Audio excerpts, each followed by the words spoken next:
Liverpool maintain their impressive pre-season form, stunning Bayern Munich on their own ground. 3-0, the rather extraordinary scoreline at the Allianz Arena.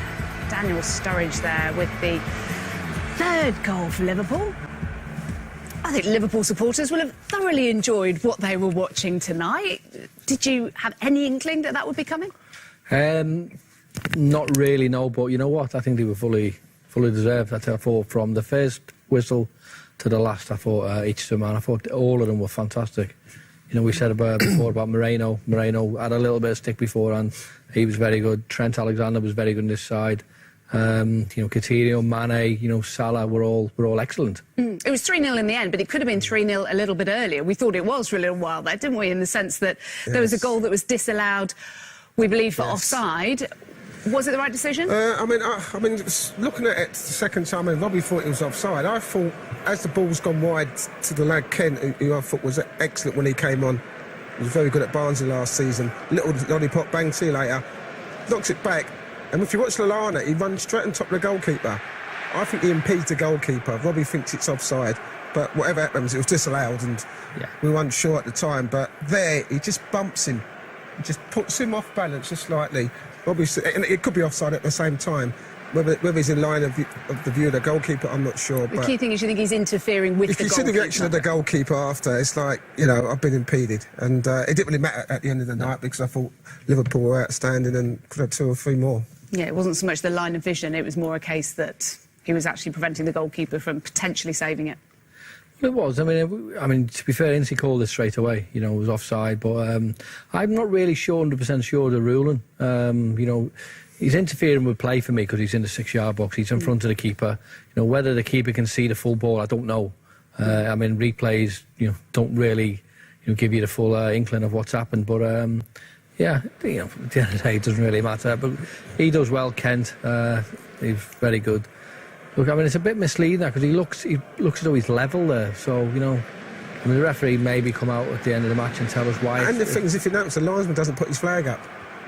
You know, once that ball goes in the back of the linesman does not put his flag up. You don't see him complaining either, the goalkeeper. No. But you know what? It doesn't really matter. It doesn't. The host broadcaster certainly thought that it was that it was going to be a goal. Because only a little while afterwards that they changed their mind on the graphics there. But Daniel Sturridge.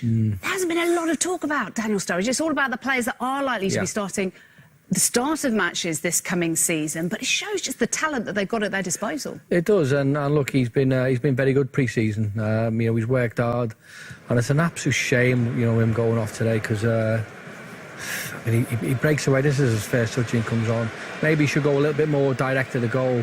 I mean, Ince was saying maybe that had something to do with what happened to him, you know, later on in the game. You know, he's pulled something there, but this one again, you know, he was you know, definitely onside.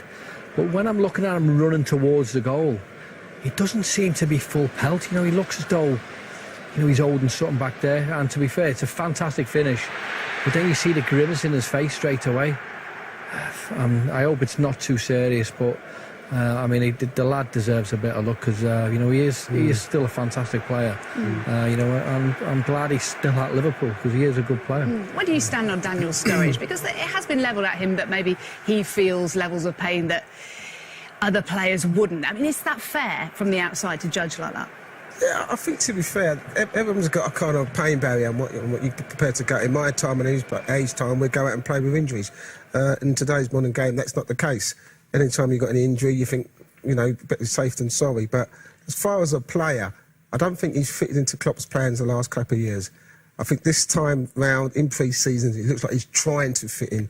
Whether he's going to be one of those who's going to press from the front... That's the question. I'm not sure that's his game. I really don't believe that's his game. But when you talk about world-class, people do world-class things, at defining moments, he can do that. And if he can keep himself injury-free, he'll be another great asset for Liverpool. Yeah, he's certainly got the talent, hasn't he? What most impressed you about Liverpool tonight? OK, Bayern weren't necessarily at their best by any stretch, but what really most impressed you?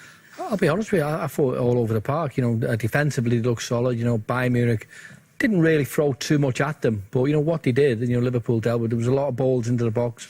You know, we give Lovren, Matip a lot of stick. You know, after time. But they dealt with everything that came into the box. going forward, I mean, we said before the game, you know, we felt as though there was going to be goals.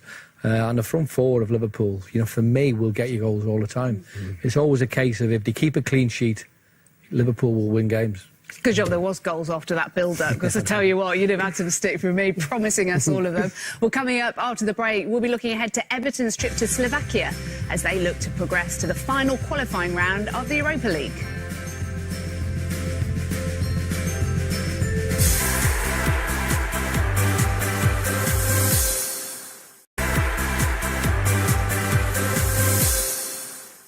It's been a wonderful night for one half of Merseyside. We're going to turn our attention to the other half on Thursday night with Everton going to Slovakia, hoping to finish off Ružomberok. I'll say it so you don't need to. Good. Weren't that impressive in the first leg, Everton, were they? How much of that was down to rustiness, bearing in mind the Slovakians have played a few more games? Yeah, look, Everton played a few pre-season games themselves, but, you know, when it comes to competition, you know, it's totally different. Wasn't the greatest performance, but they got the job done. You know, you fully expect them to go over there, and, you know, I think they'll win quite comfortably, to be honest. There's a few players, you know, making the debuts. You know, Rooney coming back, Klaassen, you know, his first game at Goodison in front of the fans. Yeah, it wasn't the most, you know, pleasant performance on the eye. But, you know, they got the job done. Hopefully the second leg will be, because we've got that live here on ITV4 as well on Thursday night. But Paul, in terms of the types of players that they brought in, obviously Wayne Rooney, David Klaassen scores bags of goals from midfield. They're still after a striker, and Gylfi Sigurdsson as well. Do they desperately need at least a couple more players? Yeah, for sure. I think when you look at the goals that they're going to lose in Lukaku going to Manchester United, they don't really score a lot of goals apart from him. Obviously, Wayne Rooney's not been in that situation where he plays right up the top. He's now more of a number 10 role, flitting in and out, and so they need goals. And, you know, look at the lad at Swansea scoring goals from free kicks. A lot of money, £50 million, mind you. I think, you know, he's nearly 28. Is that fair enough? It's a lot of money. What's going on? One of the problems Everton have got now, though, you know, they're getting linked with all these players.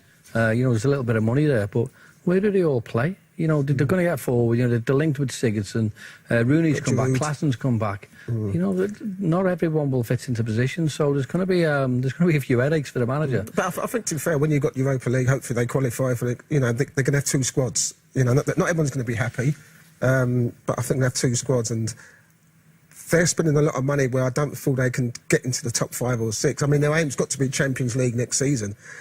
I don't think even spending £150 million, no disrespect to Everton or anyone, that they're going to get in the top 4 or 5 teams this season, because they're all spending big money too. So I'm not sure what their aim is. Hopefully they can win UEFA Cup or Europa League. That's probably as good as they're going to get for me. If they do win that place, as Man United did last season, they're going to have to play 19 games, which is another half a Premier League season in addition to the Premier League season. So they will need a big squad for that. Sure. Well, yeah, look, and this is what puzzles me with footballers and managers coming out. You know, if you want to be successful, you've got to play as many games as you can. OK, well, they're going to get to do that. Thanks, the pair of you. It's been great to have you with us tonight. See you tomorrow, same time, same place, with a build-up to the 3rd, 4th place playoff beginning at 4:30. That, of course, followed by the final of the Audi Cup from 7:15 here on ITV4. Also got more football on Thursday, of course. Everton trying to see off the Slovakian side, Ružomberok. Blues holding a 1-0 lead from the first leg. So, Jurgen Klopp was the last man to deny Bayern Munich the Bundesliga title, and now he's become the first man to deny them a place in their own final. We'll see you for it tomorrow.